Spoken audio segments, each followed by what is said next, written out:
Et salut à tous, on se retrouve pour une petite vidéo d'outillage.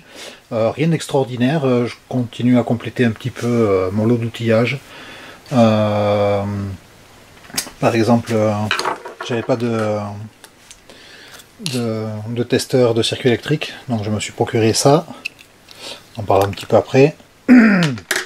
Quelques petites bricoles. Toujours des embouts, alors là ce sont des Torx. J'ai commandé pas mal de modèles différents que je vais vous montrer. Qu'est-ce que j'ai commandé d'autre? J'ai commandé un petit adaptateur comme ça là, qui permet de réduire du 3/8, enfin ou plutôt d'augmenter du 3/8 au demi-pouce. Je vais vous expliquer aussi ça pourquoi. J'ai commandé des embouts à visser, alors ça c'est du Philips numéro 2 en 100 mm. Donc du Torx, donc ça c'est des trucs, c'est des embouts que j'avais depuis un petit moment déjà. Je m'étais procuré il y a un petit moment mais que j'avais qui n'était pas complet. Donc j'en ai commandé, c'est en 50 mm de long. Donc là ça va du T, je ne me rappelle plus combien, du T, là il y a du T6. Il y a peut-être encore plus petit je pense. Ouais, il y a du T5, ça va du T5 au T25. Ça c'est toujours des Torx en 75 mm. Donc ils vont du T8 au T30.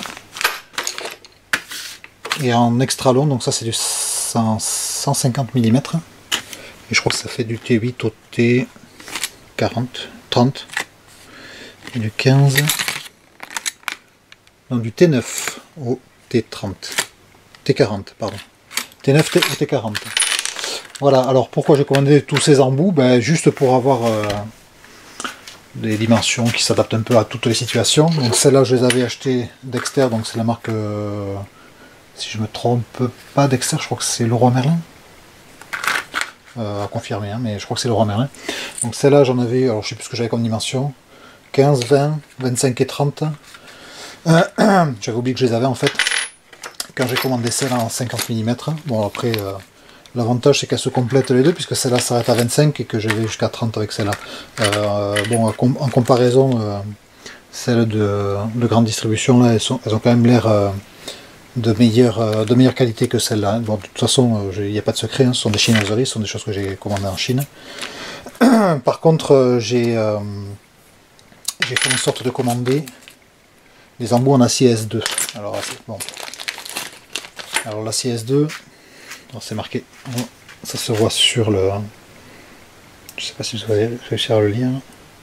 Ouais, il y a marqué S2 sur l'embout. J'espère que c'est visible sur la caméra. Alors l'acier S2 c'est un acier qui est un peu plus dur que le chrome vanadium. Je pense que c'est un acier qu'on peut utiliser sur des outils à impact. Alors moi c'est pas mon intention, hein. Je les achète juste dans l'idée de les garder plus longtemps, que ça s'use un peu moins vite, que ça s'abîme un peu moins vite. Donc je les ai tous pris en acier S2. Donc voilà, donc les 50 mm, ben, du coup ça va, bon cela s'arrête à 25 j'ai dit, mais j'ai le T30 de chez machin. En 75 et en 150. Un emboulon, pourquoi? Parce que sur le S-Max, quand il s'agit de dévisser les vis de la boîte à air, habituellement j'utilise ça. Sauf qu'avec le temps, ben, l'embout tient quasiment plus, donc une fois que j'ai fini de dévisser, quand je retire, ben, l'embout reste dans la vis. Donc ben, voilà, c'est pour ça que je suis passé à ce type d'emboulon. Comme ça il y a plus de risque que la vis reste, enfin que l'embout reste dans la vis, ni de perdre l'embout d'ailleurs, parce que c'est vite fait en retirant, l'embout se barre et aller le retrouver au fond d'un bloc moteur, c'est pas évident. Là aussi j'ai pris, alors là par contre je sais plus si j'ai pris un acier S2, je crois que c'était spécifié dans l'annonce mais ça n'apparaît pas sur l'embout, il y a juste marqué Japan. Alors je sais pas si c'est un gage de qualité, parce qu'il me semble que ça vient de Chine ça aussi. Alors je sais pas pourquoi il y a marqué Japan. Le truc à côté là il y a un petit sigle mais je sais pas à quoi ça correspond. Alors je sais qu'au Japon ils utilisent des embouts GIS je crois, ou JIS, enfin c'est un autre standard d'embout de vis cruciforme. Alors pourquoi j'ai pris cela? Parce que ça m'est arrivé aussi. Donc j'ai dit, parce que pour pas perdre l'embout comme celui-là, et c'est surtout parce que j'ai eu acheté des chinoiseries comme ça. Vous savez, dans les foires à 1 € là où on chope des trucs, des ensembles comme ça pour allez, pour 2-3 euros, je sais pas. Sauf qu'après quelques vissages, dévissages, ben, voilà, la gueule de l'embout, c'est vraiment du beurre, hein, cet acier, c'est tellement tendre que je l'utilise pas avec une visseuse à impact à celle-là, hein, je l'utilise avec une simple visseuse dévisseuse. Hein. Donc j'ai préféré passer à un modèle, j'espère, un peu plus solide. Du coup j'en ai commandé 3 pour avoir un peu de marge. Je ne me rappelle plus les prix de tête, je les ai pas notés, je vous mettrai ça de toute façon dans la description, l'endroit où je les ai achetés. Ensuite j'avais aussi commandé des petites pinces crocodiles pour faire des rallonges parce que je n'en ai pas. Alors je suis pas du tout bon en électricité, c'est pas du tout ma tasse de thé, mais bon je me soigne, hein, j'essaie d'apprendre quelques trucs et donc voilà, j'ai acheté ces petites pinces crocodiles pour me fabriquer des petites rallonges pour pouvoir faire, si l'occasion se présente, des petits tests électriques. J'avais acheté avec ça des petites épingles en T parce que ça peut être utile aussi pour quand on fait des tests justement avec des pinces crocodiles, quand on a un capteur qu'on veut tester, on glisse ça à l'arrière du capteur au niveau de la cosse et on peut venir avec une pince crocodile se prendre dessus, c'est très pratique. Après on peut faire ça aussi avec comment on appelle ça, avec ah zut, une agrafe, vous savez, ce qu'on utilise pour attacher les feuilles ensemble là. Mais bon, je trouve que ça c'est un petit peu plus, c'est un peu plus fin, ça sera peut-être un peu moins intrusif, un peu moins, ça serait peut-être d'abîmer un peu moins les connectiques.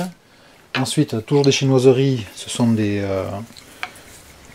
tournevis pour dévisser des écrous, donc j'ai pris du 7 et des 8, ça c'est essentiellement dans le but de défaire les écrous, vous savez, les colliers qu'il y a parfois sur les durites des boîtes à air.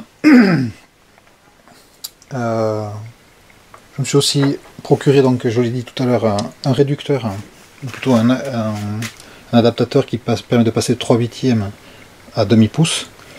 Parce que vous savez que, je vous l'ai dit dans d'autres vidéos, j'aime bien utiliser le 3/8, sauf que parfois j'ai pas de choix, je suis obligé d'utiliser des douilles en demi. Rarement, mais ça m'arrive. Et j'avais ce réducteur là, l'inconvénient c'est que c'est un réducteur, je sais pas d'où je le sors, je pense que c'est un truc que j'ai récupéré de mon père, qui devait sans doute venir, vous savez, des camions qui passent là tous les mois en bas de chez vous, donc avec des chinoiseries, hein, ça aussi c'est une chinoiserie, mais d'une facture un peu meilleure on va dire. Donc celui-là, ben, on voit alors, je sais pas si on va le voir, c'est peut-être pas sur celui-là, non c'est pas sur celui-là que ça va se voir, mais à l'intérieur ici normalement, je sais pas si je vais réussir à vous le montrer, à l'intérieur normalement ici à l'intérieur vous avez une petite dépression qui permet de glisser la bille que vous avez sur le carré d'entraînement. Vous voyez, sur le carré d'entraînement, vous avez une petite bille comme ça, qui vient se loger dans une petite dépression qui est à l'intérieur, sauf que celle-là n'en a pas. Donc une fois, pour l'enfiler, on est obligé d'appuyer sur le bouton, ça rentre impeccable, sauf que sans appuyer sur le bouton, on tire dessus et ça sort. Et celle-là, elle est munie donc de cette fameuse petite dépression. Alors je pense pas que vous allez le voir. Ah si, peut-être là. Là vous voyez, voilà, il y a une petite empreinte à l'intérieur, ça permet de venir glisser la bille à l'intérieur. Et une fois que c'est fait, on ne peut plus la sortir. Donc c'est uniquement pour ça que j'ai pris ça. Voilà, je crois que j'ai fait le tour. Non, j'ai pas tout à fait fini. Donc j'ai dit que j'étais mauvais en électricité mais que je me soignais. Donc pour faire des tests électriques de continuité, on peut utiliser un multimètre, mais je trouve que c'est sympa aussi d'utiliser ce type de petite lampe test. Donc on branche ça tantôt sur le négatif, tantôt sur le positif en fonction de ce qu'on cherche. Si on cherche à prouver qu'il y a du courant ou à prouver qu'il y a une continuité électrique. Donc bon, une petite lampe test toute simple. Voilà, donc ça m'a coûté à peu près une dizaine d'euros. Je vous mettrai là aussi le lien. Et puis je crois que j'ai fait à peu près le tour des petits outils que je me suis acheté, que je me suis offert même ces dernières semaines. Voilà, donc je vous mettrai le lien de tous ces petits ustensiles. Je pense que dans l'ensemble ça doit faire, c'est celui-là le plus cher qui coûtait une dizaine, pas tout à fait une dizaine d'euros. Je pense que dans l'ensemble, tout compris, je dois en avoir autour d'une vingtaine d'euros. Voilà, je vous ai présenté toutes mes petites acquisitions des dernières semaines. J'espère que ça vous aura intéressé. Donc n'hésitez pas à aller consulter la liste sous la vidéo, où je vais reprendre tous les objets que vous voyez ici, si vous voulez vous équiper à moindre coût. On va se quitter comme ça, je vous dis à bientôt pour une prochaine vidéo.